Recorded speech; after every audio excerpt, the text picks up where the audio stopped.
entire generation of fathers and men. The ones who lived are so broken that, I mean, it drives me crazy when people talk about the toxic masculinity of black men males, right? And we're talking like the men in the 50s and 60s. And they weren't given anything else. That was the only place of safety and what appeared to be strength or power that they could step into. That's pretty deep, actually. All right, we're gonna lighten up the topic. I hope y'all enjoyed that part. What's your favorite thing to eat Ooh! with a drink on the side? Oh, with a drink on the side. So first off, know that my drink for every meal is a glass of Chardonnay. Period. Maybe a red blend, maybe like a boring red blend, but that is my go-to drink with a meal. Right? You can talk about other drinks, but that's my go-to. And so, like, if I was gonna like indulge and be super happy with that, I don't know, but it would involve asparagus and lobster and truffles in some kind of way. That, Oh, pretty good. Okay, right? I like that. And chocolate at the end. Chocolate at the end. Okay. Mm-hmm. Okay, I like that. Is life a test from your perspective? Yeah, that's okay. I can't say yes because a test just sounds heavy and from what we were saying, right? It could be and no. Life is a dance, and life is a dance lesson, right? So, like learning, okay, you can we all have to learn the electric slide, right? Yes, we do. All have to do that together. Yes, we do. That is a necessity. If we don't know the electric slide, we missed it. And then there's the more intricate dances, where the truth is when you first start learning them, you're going to step on each other's feet, and someone's going to step on your feet. That is true. And you gotta keep stepping on people's feet, doing it lighter, learning how to not step on their feet, learning how to move your feet when they're about, like, I can go into all the ways the metaphor, right? But it's not a test, it's a dance lesson. And if we get it right, then at the end it's beautiful. Wonderful. All right, so we're gonna get into some black information facts. Now we're gonna get right into the things that I feel that I feel like the world needs to talk about, and these topics don't get addressed enough from my perspective. At all. What's your opinion on the Black Wall Street when it was real and how it sustained the black culture, and why did they get rid of it?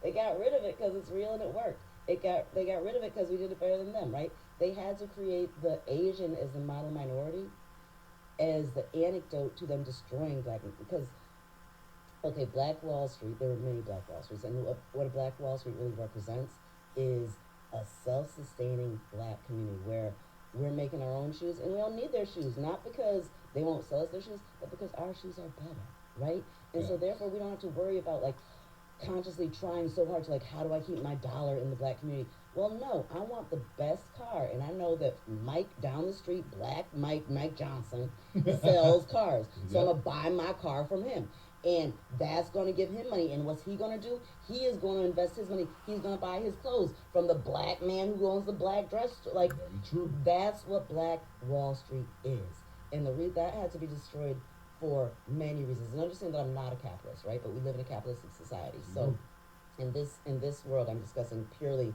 how black folks cracked the code and are like, okay, you don't want us in your stuff? And we honestly, the truth is, like, quiet as it's kept, black people didn't want to be in white stuff, right? It wasn't the goal.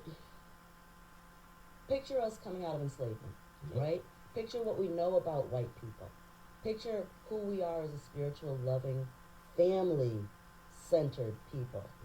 Why in the hell would we want what they have? Why would we want to raise our children in that? Why would we want to? No, right? So Black Wall Street wasn't just destroying black people making money. It was destroying a concept of a way to live in a capitalistic society that truly was community supporting community. And white folks can't have that. On top of that, what do you feel about the black inventors inventing coffee and they stealing the coffee or stealing the idea They've of the coffee? stolen everything. Like the reason why we make the Florida water that we make, the reason why we use Ray and Neff is to bring in the idea of rum, right? And bring in the idea of us creating it for them and the way they use it again. Like, there's so much in there, and how all of the beauty that we can create, they've co-opted. and how they've used us to create some of the most negative things that they've then sold to us as a thing that we want. Like it's you want to talk about a liquor store on every corner? Yeah, I see it. I see it all around every urban neighborhood and every urban town. What's your opinion on? I don't know if you're religious, but this is going to be a religious topic, so don't take what I'm saying personally, the web or people that hear this topic. What's your opinion on the whites at the particular time that they killed the first believers of the Christ of Christianity? What's your opinion on that? The whites that, not the whites that we see nowadays, but the whites that killed the first believers of Christianity in that particular time. So you're going back before the Crusades? So yes. Where are you going? Okay.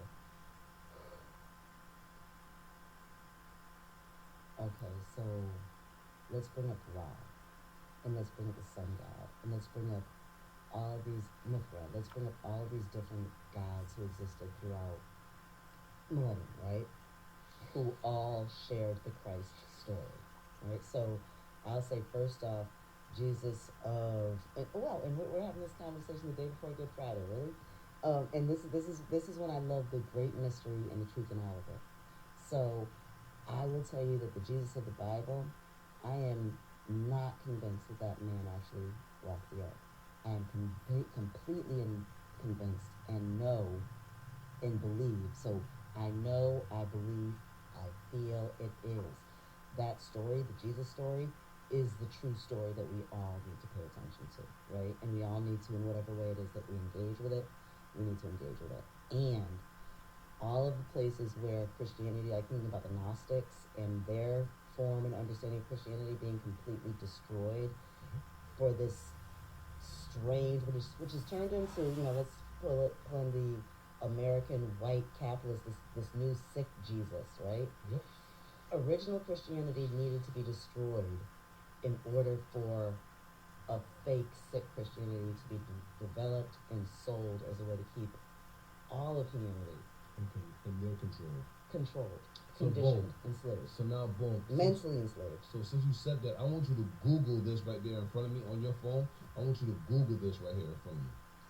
The Coral Museum.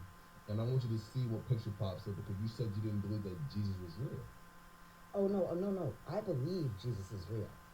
So the Jesus of the Bible, the way that the Jesus exists, the way that they've created Jesus in the Bible that we have now, the King James Version. That's not real. That is not a real Jesus. Yes, but no. I'm saying from the Coral Museum, where they have a picture of the first black Jesus and the 12 black disciples, I believe that was the original, but they don't talk about that in no history. If people go find that archive, I do not, and I wish I had the citation, because they talk about, so the Bible that we have now, the Christians we have now, will tell you about, these lost years of Jesus, right? So we know about him at the temple and him knowing way more than the rabbis.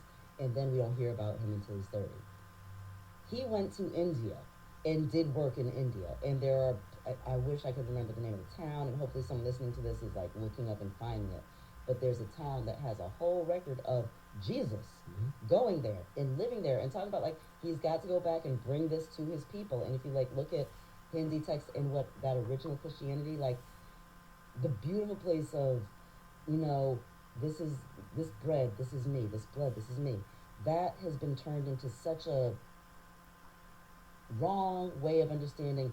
We are one together. I am you, you are me. Like, I cannot exist without you. You can't exist without me. The beautiful teachings of Jesus